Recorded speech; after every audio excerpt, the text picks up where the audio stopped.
It's official, QPR have themselves a new striker. 29-year-old Swiss forward Michael Frey joins on a permanent deal from Belgian club Royal Antwerp. Now, it's not a name that many of us have come across before, so let's take a closer look at who he is and what he will bring to Queen's Park Rangers. If you find this video useful and you enjoy what you see, please do consider liking and subscribing, it helps me out massively. 6'2" Michael Frey was born in Munsingen in July 1994, and despite being just 29 years old, he's played for 9 different football clubs across 5 different countries. So stick with me here because this is quite the journey. He spent his youth career in his native country of Switzerland, starting at his hometown team of Munsingen, before spending time at both Fun and Young Boys. After 2 years in the Young Boys Academy, it would be there that he would sign his first professional contract. And he would spend 2 years there between 2012 and 2014, scoring 24 goals in 91 appearances in all competitions. He won Swiss Super League Young Footballer of the Year in the 2013-14 season, with his best goal tally to date that season, with 9 goals in 35 appearances at the age of 21.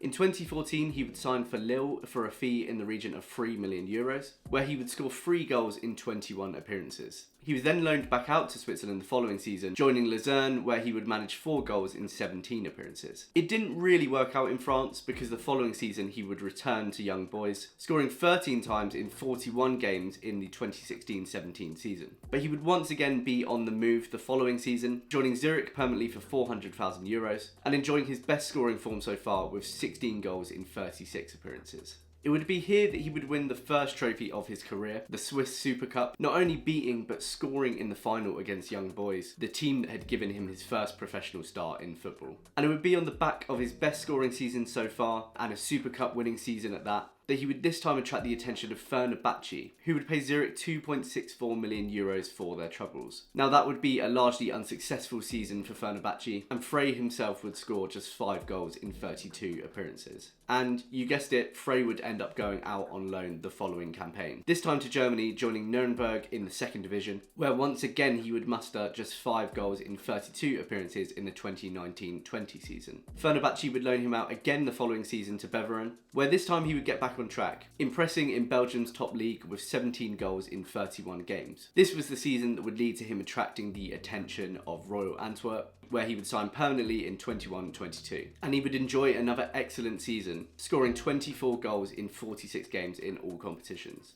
The following season, he would continue to enjoy a rich vein of scoring form, with 10 goals in 23 games, despite Vincent Janssen being recruited and replacing him as #1 striker of choice, meaning the majority of his appearances were from the bench. Now, despite these goals, he was eventually deemed surplus to requirements and was loaned out to Schalke in January 2023, a newly promoted side to Bundesliga that season. Interestingly, he was brought in by Schalke to replace a certain Sebastian Polter, who had picked up a ligament injury and was ruled out for the rest of the season. But unfortunately, Frey was unable to score in any of his 15 appearances for Schalke, who would be relegated back to the German second tier at the end of the season, meaning his loan stay was not made permanent. So that takes us up to date. Frey hadn't featured for 6th place Antwerp this season, despite his good form for them over the previous 2 campaigns. They did also go on to win the league following his departure on loan, so that explains why he wasn't exactly slotted straight back into the team on his return. He was supposedly a very well paid player at the club, and with his contract up at the end of this summer, the club were clearly looking to offset his wages early. So with QPR being extremely limited by FFP, it seems like a deal that has worked out for both parties. Now, I am a little concerned that it seems that he hasn't played any football since the first half of last year, and it does seem that he's a little bit of a journeyman and has had a bit of a patchy career with 121 goals in 379 appearances so far. But his form in recent years has been very good until that loan move to Schalke, especially with Royal Antwerp, where he has 34 goals in 69 appearances.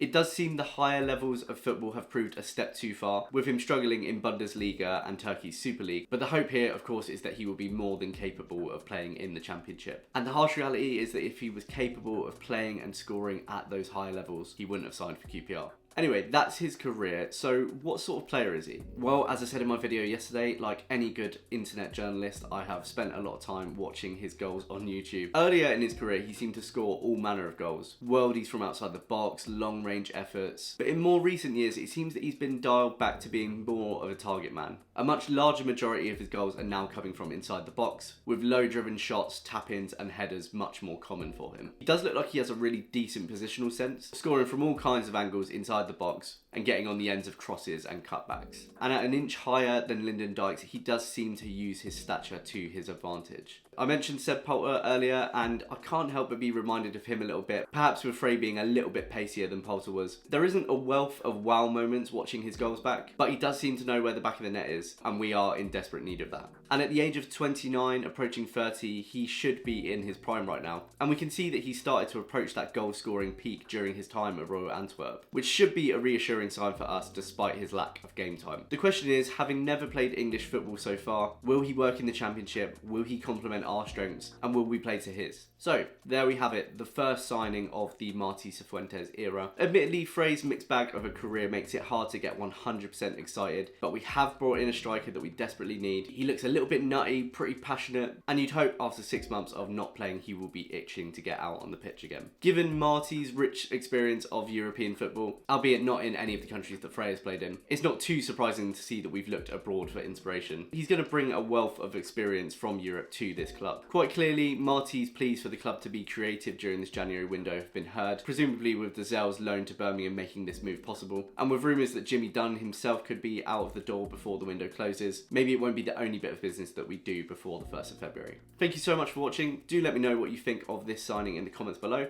As I said earlier, if you've enjoyed the video, please do like and subscribe, and I'll catch you next time. Cheers!